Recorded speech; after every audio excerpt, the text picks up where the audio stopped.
ঋণ নিয়ে ফ্ল্যাট কিনেছিলেন অনির্বাণ মাইতি। 3 তলার 6 নম্বর ফ্ল্যাটটি তার গলা অবধি ঋণে ডুবে।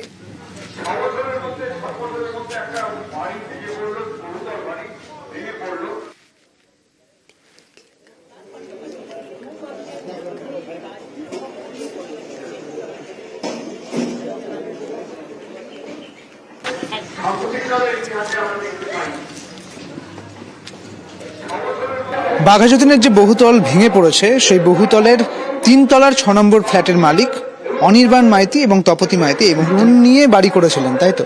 হ্যাঁ, আমি কিনেছিলাম 1 বছর আগে কিনেছিলাম। কত টাকা লোন নিয়েছিলেন? লোন নিয়েছিলাম 15 লাখ টাকা, আর ইন্স্যুরেন্স নিয়ে মোটামুটি 16.5 লাখ টাকা।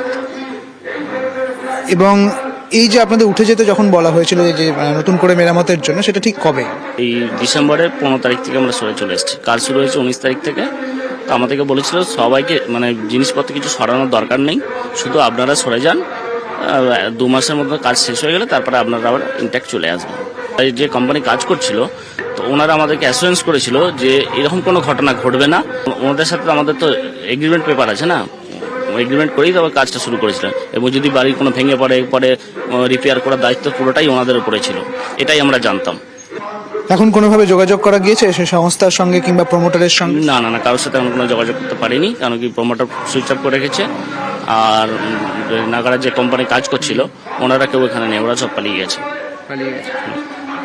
কি করবেন? দেখি, এখন পুলিশ প্রশাসন আমাদেরকে বলেছে, তো আমি তো লোন ফোন দিতে পারবো, পয়সা দিতে পারবো না, আমার তো পুরো গলা পর্যন্ত লোন হয়ে বসে আছে। আমার তো কিছু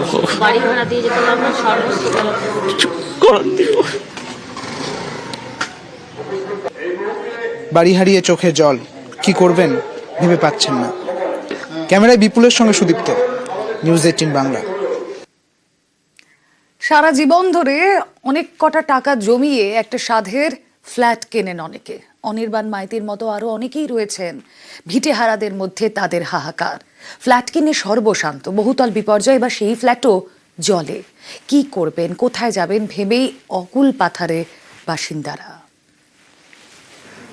বাঘাযতীনের বিদ্যাসাগর পল্লী, আর সে বিদ্যাসাগর পল্লীর একটি বিল্ডিং হেলে যাওয়ার ঘটনা আজ হিলিয়ে দিয়েছে গোটা কলকাতাকে।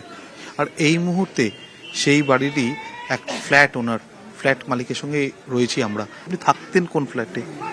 আমি প্রথম থাকতাম নিচে একদম গ্রাউন্ড ফ্লোরে, মানে ফ্ল্যাট নাম্বার 1, একদম ফ্রন্ট পজিশনে আমি থাকতাম। কটা ফ্ল্যাট ছিল এখানে? 8টা ফ্ল্যাট ছিল। 2014-তে কিনে আসি। কাল কি হবে এরপর? মানে আপনাদের সামনে আপনাদের ফ্ল্যাট গুড়িয়ে ফেলে কিছু মানে বলার কোনো ভাষা নেই। কি হবে আমি নিজেও জানি না। এখন পরিস্থিতি দাঁড়াবে, আমি তো আমার কাছে আমার সমস্ত কিছু আমাদের চলে গেছে। এখন আমি নিশ্চয়ই পথে বসা ছাড়া আমাদের কোনো উপায় নেই। যদি প্রমোটার যা তার ক্ষতিপূরণ আমাদের দেয়, তাহলেই একমাত্র রাস্তা আছে। আপনি কি লোনে? না, আমি ক্যাশ দিয়ে কিনেছি। একটা সঞ্চয় দিয়ে ফ্ল্যাট কিনে থাকবে, সেই জীবন পর্যন্ত থাকবে, এবং তার জেনারেশন যারা থাকবে তারাও থাকবে। এখন এই ক্রাশ, হতাশা আর শূন্যতা। মধ্যবিত্ত বাঙালি সারা জীবনের সঞ্চয় দিয়ে একবারই ছাদের সংস্থান করে। চোখের সামনে চলে দিন গুজরাবেন, রাত গুজরাবেন, এখনো সেটা ভরা অনিশ্চয়তায় ঘেরা টোপে। ক্যামেরায় একটু অন্য